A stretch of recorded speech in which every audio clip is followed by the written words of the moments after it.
அதே மாதிரி இன்னைக்கு ஒரு நேர்காணல்ல சொல்லியிருக்காரு, தம்பி தம்பி வந்து ஓகே தான் எனக்கு. தம்பியை பற்றி நாங்கள் ரொம்ப இதுவெல்லாம் பேசல. அவர் தம்பி அப்படின்னு சொல்லி இன்னைக்கு சொல்லியிருக்காரு. நாளைக்கு வேறு திட்டுவார், தம்பி அவன் கேடு கட்டவான்ருவாப்புல. அதனால் மாற்றி மாற்றி பேசுவார்.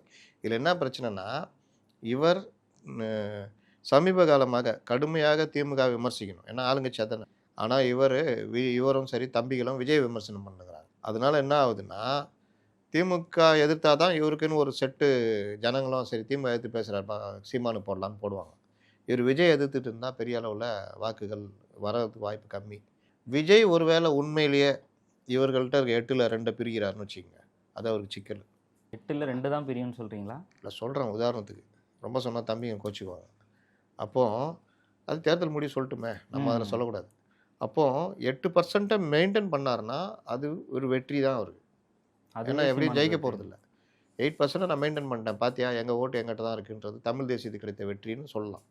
இல்லை 8 10 ஆக்கிட்டாருன்னா தமிழ் தேசியம் வளர்ந்து வருகிறது, எங்களுடைய கொள்கை நாங்கள் தனித்துவமாக இயங்கணும்னா நம்மளும் அதை ஏற்று தான் ஆகணும். ஆனால் இவ்வளோ பிரச்சனையில் அவருக்கு மட்டும் 10 வருதுன்னா உண்மையிலே பாராட்டணும். இல்லை 5 ஆயிடுச்சு வச்சுக்கோங்க, ஓரளவுக்கு விஜய் ரசிகர்கள் பல இதெல்லாம் இருக்குது, இவருடைய ஒரிஜினல் இது 5% தான்ற முடிவு மாறும்.